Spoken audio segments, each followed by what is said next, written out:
Vamos a hablar de las épocas literarias. Son los diferentes periodos que se ha desarrollado la literatura de nuestra humanidad. Se reconocen por varias épocas literarias. Está la época clásica, que es del siglo III al VIII. Está la época medieval, del III al XIV. Está la época romántica, del siglo XVIII hasta el siglo XIX. Está la época renacentista, del siglo XIV al siglo XV. Está la época modernista, del siglo XIX al siglo XX. Está la época vanguardista, del siglo XX hasta nuestros tiempos. Explicaré la época clásica, correspondiente al desarrollo de las culturas griegas y latinas. Voy a hablar sobre las obras literarias en Grecia. Está la Ilíada y la Odisea, obras que explican y entremezclan mitos irreales de los orígenes del pueblo. A la cultura griega le debemos la clasificación y definición de las obras de género literarios, claramente definidos como género épico narrativo, género épico literario, dramático y teatral. Vamos con la época medieval, que recuerden que se dio del siglo III al siglo XIV. Después de la caída del Imperio Romano del Occidente, afianza el cristianismo en el Occidente.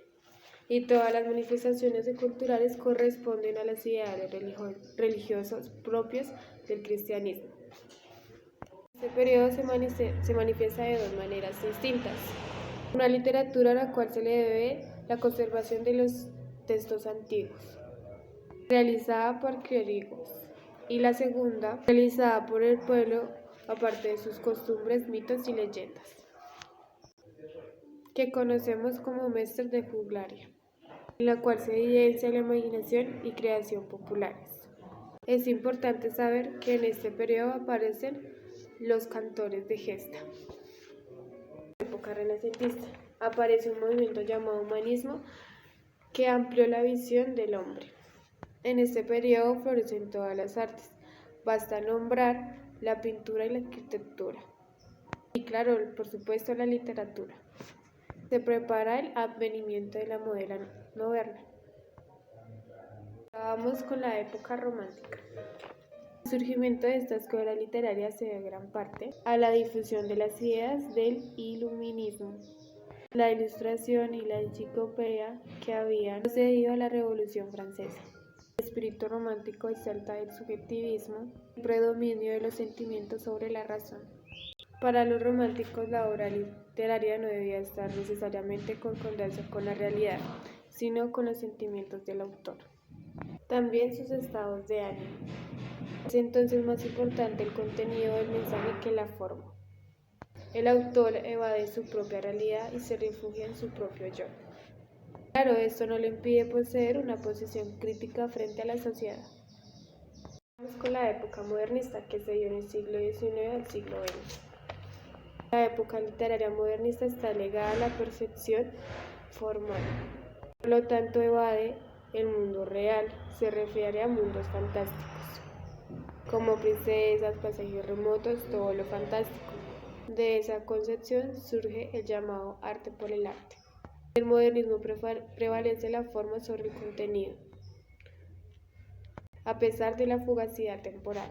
El desarrollo del modernismo se dio especialmente en la poesía y se considera una escuela literaria. Vamos a explicar la época vanguardista del siglo XX a nuestros tiempos.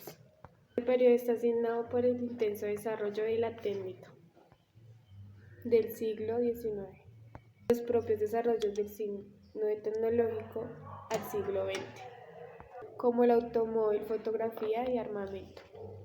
Las palabras son meros signos con los cuales expresamos la realidad y que no coinciden con la esencia de los objetos, sino que son expuestos arbitrariamente por cada cultura. Hicieron posibles nuevas expresiones artísticas, incorporan los nuevos descubrimientos y conflictos en diversos momentos, llamados en su conjunto vanguardismo. En pocas palabras quise decir que en el arte y la literatura se hacen nuevas técnicas y símbolos. El vanguardismo muestra admiración por el progreso tecnológico y las nuevas técnicas narrativas concluyó los símbolos también. Como símbolo de la nueva época, sintaxis inusual, técnicas experimentales en el uso de la lengua y caligramas, entre otros. Eso sería el vanguardismo, que es el modernismo.